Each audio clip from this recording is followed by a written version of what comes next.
the kind of happiness we generally talk about in practical world is always temporary. Spirituality says look for something having which later on you do not have any lack. You have fulfilled. To me, happiness and pleasure, they belong to different dimensions of our consciousness.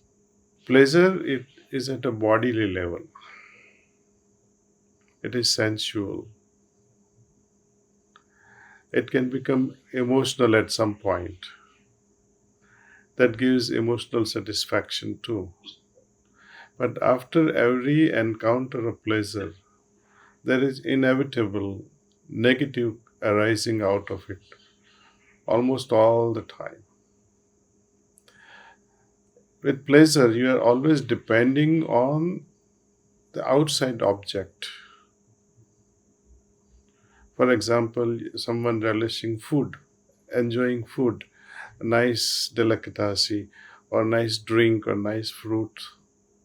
You are always depending on outside.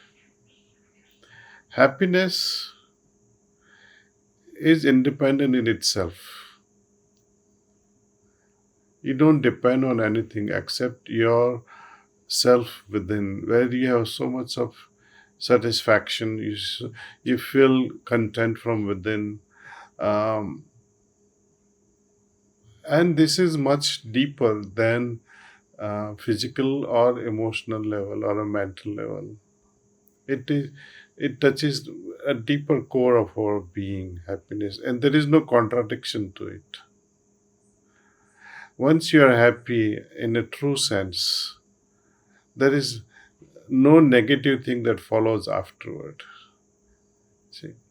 And that's why spirituality is taking so much of importance.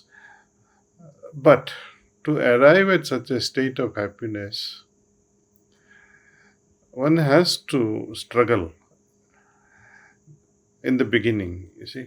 And this struggle is the deterring factor, negative factor.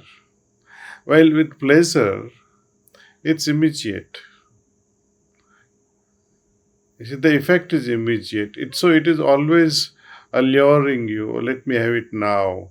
While with happiness, I think you have to wait it out on your efforts. Day after day, you know how the achievements. Suppose if you had not achieved, would you still be from inside as happy? But again, we use this word happy so frequently. Like you go to a restaurant and say, oh wow, I'm so happy today. I was in the restaurant with so and so. So the kind of happiness we generally talk about in practical world is always temporary.